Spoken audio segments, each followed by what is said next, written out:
got a white balance? You good? Everybody good? All right. Yeah.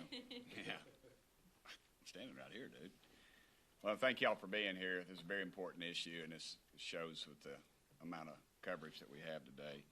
I'm Tim Burchett, Congressman from Tennessee. I've studied this issue for quite some time, and honestly, it just kind of fell in my lap up here. I believe our country, at least since 1947, has had a long history of covering this issue up. And this year we were finally able to hold a legitimate hearing in July with credible witnesses who testified under oath to what they'd seen and experienced. The hearing this year faced a lot of pushback from the intelligence community, members of Congress, and of course our friends at the Pentagon. The intelligence community shut down an amendment I tried to include in the FAA reauthorization bill, and basically it would just require the Federal Aviation Administration to report UAP sightings by commercial pilots to Congress. I was told by the whip that bill was killed by the intelligence community, and I corrected him and I said, "You mean the intelligence committee?" And he said, "No, the intelligence community." And as they say, when you're over the target, that's when you get the most fire. And it would just, like I said, it would just require the FAA administration to report UAP sightings by commercial pilots to Congress. Again, they spend a whole hell of a lot of time and effort and money to tell us something exists that does not exist.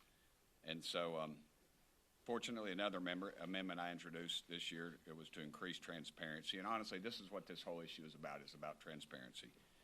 On the issue was included in this year's NDAA Act. It required the Department of Defense to declassify any documents and records relating to publicly known sightings of UAPs or UFOs that do not compromise the national security of the United States. It all comes down to one word, and that word is transparency. I've been briefed on things I can't talk about in public because it's considered classified. But why are we classifying so much about this, especially if the information doesn't jeopardize national security, and we have departments telling us that they do not exist? We are here today to discuss that. I've got several other notes, but I'll skip over them because I know y'all probably want to hear from the folks behind me. We had some great witnesses, as I stated before, but these folks want to talk about more of the transparency and some of the pushback we're receiving from those aforementioned groups. And with that, I'll turn it over to my dear friend, Representative Luna, the mother of Henry. And if you get to see this kid, you got to see this kid. He's spectacular. Thank you all so much. Thank you all for being here today. It is unacceptable that any mid-level unelected bureaucrat staffers can tell members of Congress that we are not allowed to access information about UAPs. Let me be clear that we are the representatives of the elected, or that of people that sent us here to do the right thing. Unelected bureaucrats do not get to say what we can and cannot see. We've had 3-star generals tell us that we did not have authorized access to this information. But yet, how do you expect us to continue to send taxpayer money to fund government projects if you're not even allowing us to see what those projects are? And I say that because, as some of you know, we have been consistently hearing that we do not have the authorized clearances, again, by people not elected to office. Let me repeat this: the people's representatives, members of Congress who sit on Judiciary, Armed Services, and the Oversight committees are being denied access to this information. But if we do not have the clearance, who does? Does this sound like a truly free country? Referencing Grush, I know there was many questions in regards to what was happening with his current IG report and whether or not we were able to receive access to that information. We were previously denied this. We have now received permission from him directly to go back into the SCIF to review that information. But in my short time in office, it has become very clear and evident that there is an apparent attempt an orchestrated attempt to deny us this access, and it appears that that is coming from the intelligence community. We have a rampant overclassification problem. We need the UAP Disclosure Act, which I would ask that if you see to my left, you have Representative Burchett's language, and it should be added. As we know, we do not want to go forward with fake promises to the American people. I'd also like to speak on the issue that some members have stonewalled our efforts to get transparency, and this is also unacceptable. No one member is above another, and the American people deserve to know as much about the existence in this universe as possible. They certainly have a right to know about whether or not if their safety is threatened, and most especially when it comes to our men and women defending us in the skies. This is a simple answer. Stop barring us from the truth.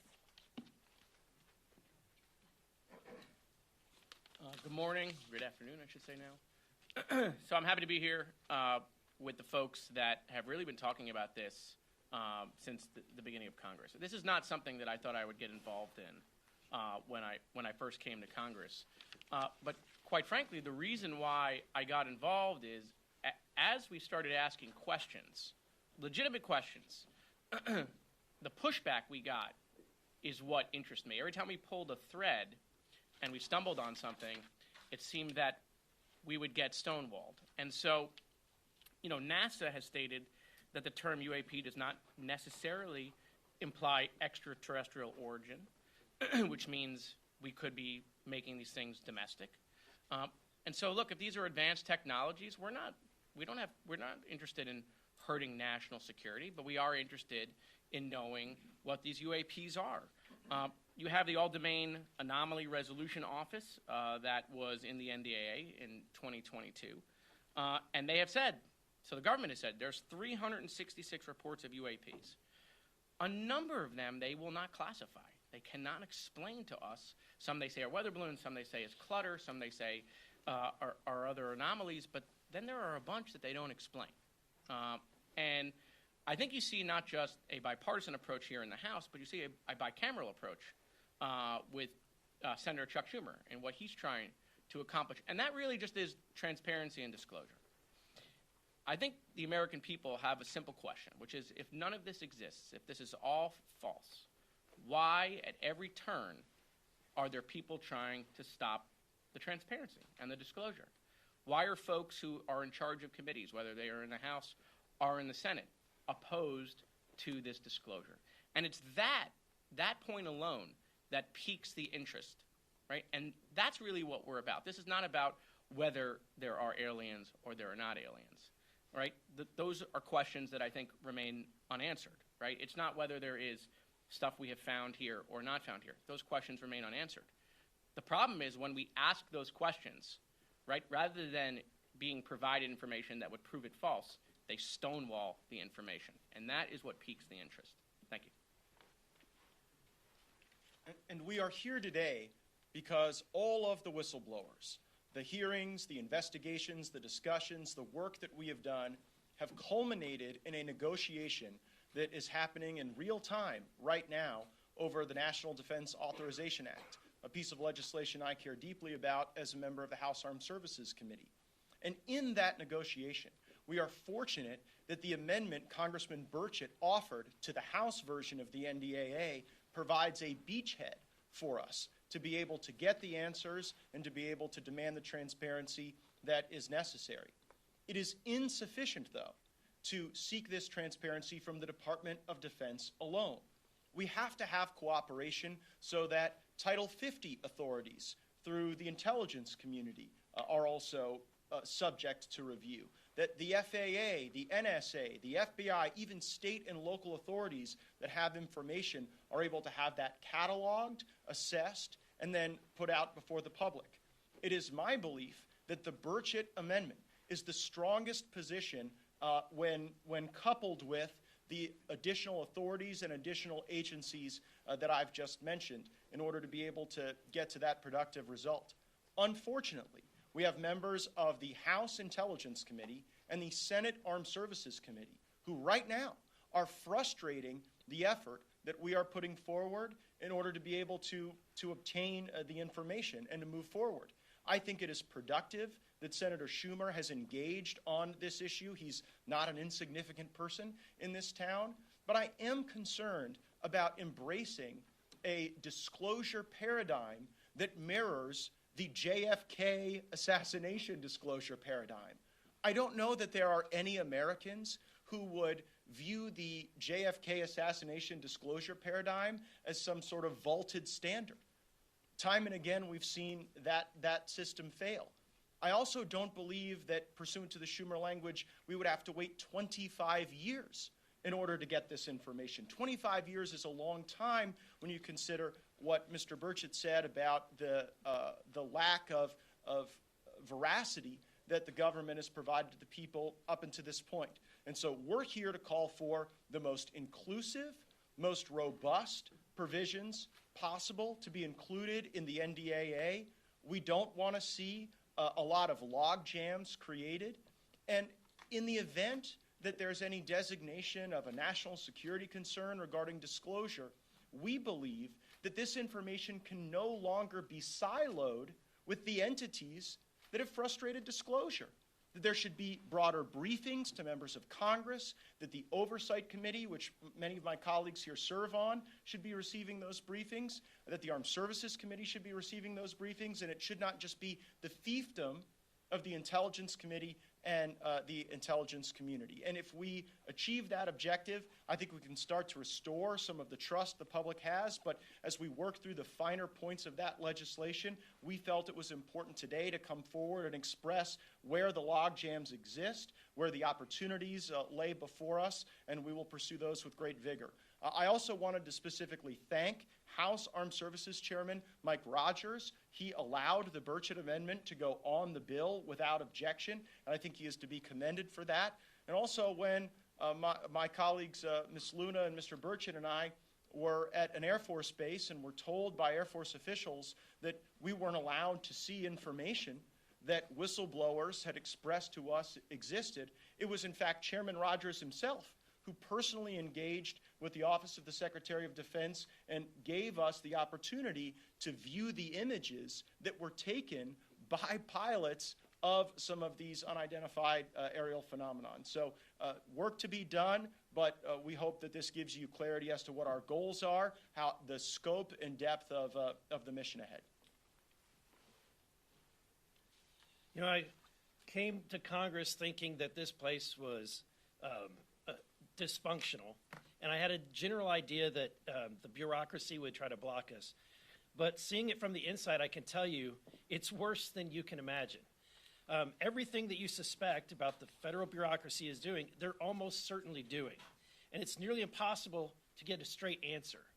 So you all know my perspective, but at the end of the day, I think the taxpayers deserve to know where their money is being spent. The question we have before us is that, are we in an environment where the republic is being threatened by individuals and by people who are not elected to be able to withhold information from the public? And so I want to applaud the efforts of this group and the folks standing behind me, especially Mr. Burchett, who, as he said, it's time for transparency. It's time for Tim's amendment to be passed, and as well as the Schumer amendment. While they may not be perfect in their current forms, it gets us in a better direction. And it's my belief that both of them will actually put us in a better place. I don't think that they have to be mutually exclusive. At the end of the day, if we want transparency, we should be going after every avenue that we can to get the information to the American people. Thank you. Well, again, thank you all. This is about accountability and about transparency. It's about holding the deep state to task for their refusal to declassify information that the American people need to know, that Congress needs to know. In July, I questioned highly decorated naval and intelligence officers who had been in aircraft, who had seen UAPs, and what they told me was alarming. These officers told us, that when encountering these UAPs, had they had to defend themselves or their aircraft or their personnel, they would not have been able to do so. 3 military intelligence officials swore when giving those statements. Foreign objects are buzzing around in our airspace, and Joe Biden's over 30 generals have not only been silent on the issue, but yet have yet to play ball with Congress. Not to mention, American farmers are seeing intelligence aircraft above their fields. There have been 144 reported sightings of these objects that we know of, and the DoD is more concerned about pronouns and woke agendas than informing Congress and having accountability and having transparency. In a moment when American supply chains are broken, our border is overrun, and Chinese ownership in American institutions has skyrocketed, American defenses against unknown aircraft are paramount. Because of this bipartisan effort in the House and now the Senate, intelligence agencies are now beginning to tout exploratory measures to investigate UAPs. But this needs to be an expeditious process, not 25 years. That's unacceptable. It should be noted that the Kennedy deadline has been blown through a couple of times. The information released has been less than full disclosure. And so whether it's little green men, American technology, or worse, technology from the CCP, we need to know. There needs to be better cooperation amongst agencies, and Congress has a right, an obligation to know. This is about transparency. This is about accountability. The truth is out there, and the American people are ready. Does anyone have any questions? Yes, sir. Yeah, so two, on the amendment, Congressman, that you have there, it's a page and a half. The Senate version of that is 64 pages. I'm just wondering, are there other things that you're going to be hoping to do? They have a lot of elements, like the eminent domain thing or whatever, or is that it on your end? I would like to be, that would be it. I think we've overcomplicated the issue. 64 pages, and Matt alluded to the 25 years. I mean, good gosh, you modeled something after the Kennedy assassination situation, and we're still waiting. Even it just peruse that they allowed a delay of 300 days, and then there's the blanket if it's a national security issue. I mean, so it just, to me, we've got a lot of doors that could be opened, and I think this is I just like a clear, concise way to do it. And I don't need a bunch of lawyers looking over our shoulders telling us, sorry, Jared. And Matt, yeah, sorry, but I mean, the lawyers are Literally looking over your yeah, they're literally looking over my shoulders. I just think a simplification is the way to go. Simple answer. And the second one was just, you made the distinction between Intel community and the Intel committee. Could you characterize how the Intel committee here is responding to your legislation? I think I can speak to that just because, we had an NDAA conference meeting yesterday where members of the House and Senate both raised this issue in debate, and the strongest resistance to transparency and disclosure and the Burchett language has come from the House Intelligence Committee. Other questions? Yeah, Ryan. So, when you raise these concerns about the Intel community being the ones that seems to be the roadblock every time you ask questions, is it your suspicion then that what these phenomenon are more likely to be are intelligence technology as opposed to little green men? Is that what you're trying to figure out or drill down on? Yeah, I think that the ambiguity there creates frustration among all of us. The fact that we don't know, and of course, if you have an encounter where some of our country's sensitive technology is observed, there has to be a mechanism to ensure that that's not available to our enemies.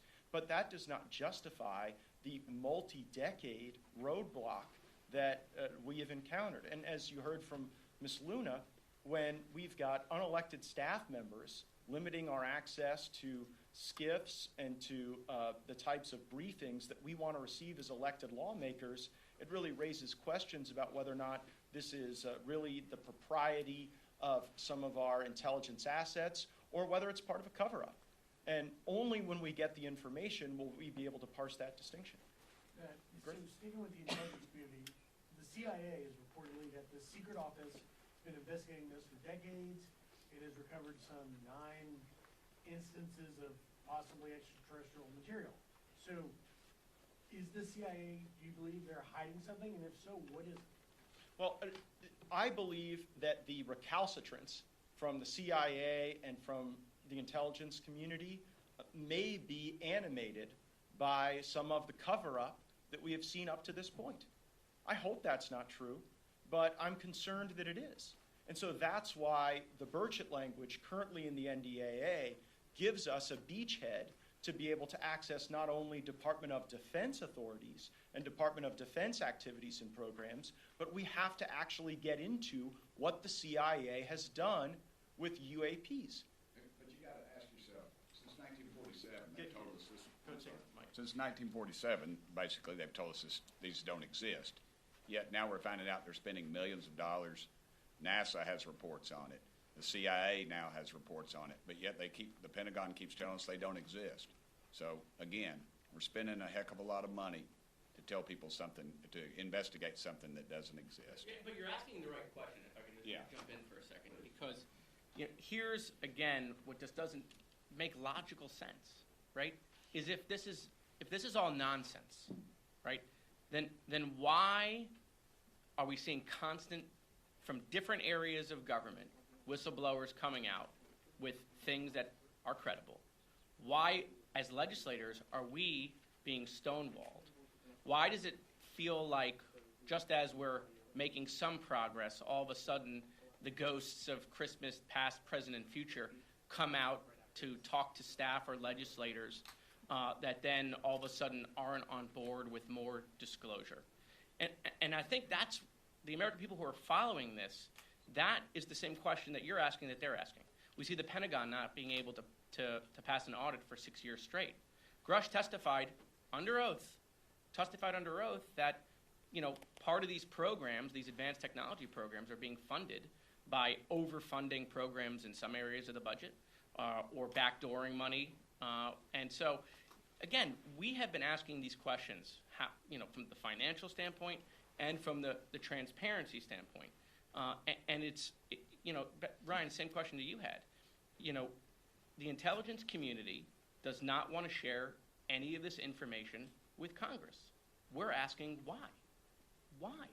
And that it makes it appear that there is a substantial reason why they don't, not an insubstantial reason, right? It's not just maybe it's one of our new toys, right? And so that's, I think, why you see this group pressing so hard. Yeah, if you go back to the hearing and think about what was said in committee, is that you're seeing this increased activity, yes, near military installation, yes, near conflicts, areas of operation, but you're also seeing it near our nuclear installations. And if you assume for a moment that it's American technology, we have normal areas of operation that we would test new aircraft, right? But it's now conflicting with commercial aircraft. So again, there's got to be an accountability mechanism that if it is our technology, that it's being operated safely, that it's being tested safely. And if it's Chinese technology, then we need to know and ask those questions of, are we ready? What are we doing to counter that? So I don't know if it's Little Green Men or U.S. Technology or the CCP, but they're engaging in around our nuclear facilities. And I don't care who it is or where it's from, that should concern you. There are questions that need to be asked. There are questions that need to be answered. And I'll be damned, we're going to find those answers, and we're going to turn over every stone until we get them. Let me just follow up a little bit on what Congressman Gaetz, you said about having to fight to get access to see some of the images.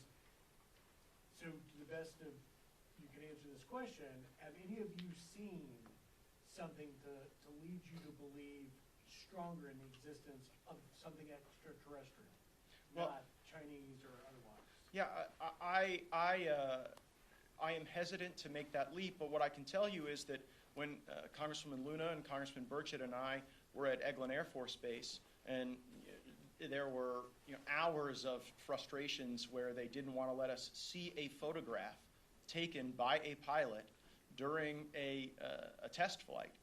When I saw the photograph, ultimately, thanks to Chairman Rogers weighing in with the Office of the Secretary of Defense, I can tell you it is of nothing that I'm aware of having existing in our arsenal of assets. And I'm on the Armed Services Committee for 7 years. I'm not unfamiliar with the things that we have at our disposal. And It was not something that I could classify as something that we would possess or a capability that any of our adversaries possess, because we also keep pretty close eye on those capabilities as well. So that leaves the question rather open. Matt? In the testimony, there was 13 or 14 documented near misses with our aircraft. So that alone we should ask the question, what's going on? If it's our own people, why are we putting our own people at risk? Matt? Have y'all had your questions answered from what happened at the start of the year, the spy balloon incidents? And you guys all keep mentioning China. Why couldn't it be Russia or some other nation? Well, What makes you assume? yeah, I don't have a lot of unanswered questions from the Chinese spy balloon incident. I can tell you that our concern about China, particularly in the Gulf of Mexico, emerges from their increased activities in Cuba. And if they are building out more capabilities, and frankly, you see a leveraged buyout of old Russian assets in Cuba being turned over to Chinese control, and so that's what animates our interest in that. Yes, sir. Okay, so my first question is, are we seeing any actual progress towards actual transparency? And second of all, in regards to the UAP Disclosure Act, Congressman Burchett, what kind of changes would you like to see to be done to it? First answer is no. The second is, I'd just like to see more transparency. That's all I want. You all in the media, that's what we got to have. And it's very difficult for me to go home and talk to people who don't trust the government when the government is telling them something doesn't exist, but is spending millions, if not billions of dollars on researching what doesn't exist. If I can jump in too real quick, to be clear, I think that Schumer's efforts here are probably the floor as to where we would like to see disclosure begin. So not to say that they're not good efforts. I think basically any step forward is a step forward in the right direction here. But again, going back to just what we have faced, it shouldn't be the case that it is this complicated to release this information. And also just to put it out there, I mean, it should scare the American people that there is maybe, whether it's special interest or corporation, that thinks that they have a say in what your taxpayer dollars go to, and also what information the American people are not stupid. We can handle this information. Other countries have declassified similar information, and it's time that the United States steps up to the plate and does the same. One aspect of the Schumer amendment that draws a little concern for me is an appointed body that would review information or photographs or what have you before it's released to the public. That is an appointed body that the American public would have no control over. It'd be appointed by a politician. You'd know who'd be on there. You'd have the missile defense companies. You'd have the usual cast of characters. And to me, that casts a chilling effect on the whole thing, in my opinion. I want to add something that Tim said, because I want to give him some credit. So back to your question of have we seen progress? I mean, listen, it's not like the 118th Congress is doing a lot of things, right? So in fairness, right, I think we're at the same pace. I think because of Tim's efforts and the group behind us, we are actually seeing a lot of progress. First of all, we had a hearing in the House that had never happened before. The Intelligence Committee had a hearing that didn't happen in 50 years, okay? We've now had multiple press conferences on this. You're having legislation introduced, not just in the House, but in the Senate. So this has come a long way from the times when Harry Reid was talking about it or Marco Rubio was talking about it. You now have a bipartisan, bicameral effort. And so, this place does a lot of things, unfortunately, incrementally, right? It doesn't do big things at the moment. So I got to, Tim is the one who has spearheaded a lot of this. And so, to give him a little more credit that he's willing to give himself, I think we're making a lot of progress. We just have to accept the fact that the pace here in Washington, we're caught up in that same pace. Yes, sir. Now, have you been able to see any documents or videos, etc., that would be considered classified? And follow that if there's a yes there. Yeah, no, I mean, we have. And so, when you see them, have you said to yourself, there's no way this is a threat to national security? Why is this still being classified? I have reviewed classified information, and thereafter, wondered to myself why that would be classified. And so I have had those concerns. I've also, as a member of the Armed Services Committee, seen some radar signatures and other information that even my colleagues who are not on the Armed Services Committee have not been able to see, and that concerns me as well. I think we ought to democratize that information at a minimum throughout the Congress, and I think more productively with the American people. We'll take one more. I was just going to say, I've seen stuff by whistleblowers that you would all be scratching your head. Go ahead, last question. Congressman Gaetz, you mentioned members of the House Intelligence Committee pushed back on this. Did they give you any reason for that? I mean, what are they saying? Can you characterize that? When, the reaction I've gotten is just sort of a broad brush national security concern. There's not been really an itemized critique of the Burchett amendment to the NDAA. It's been more just a generalized veto from the Senate Armed Services Committee and the House Intelligence Committee, and that's most unfortunate.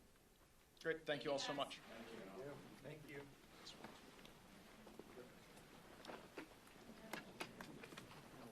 And is there, are there future hearings by the way coming on that, rather than schedule it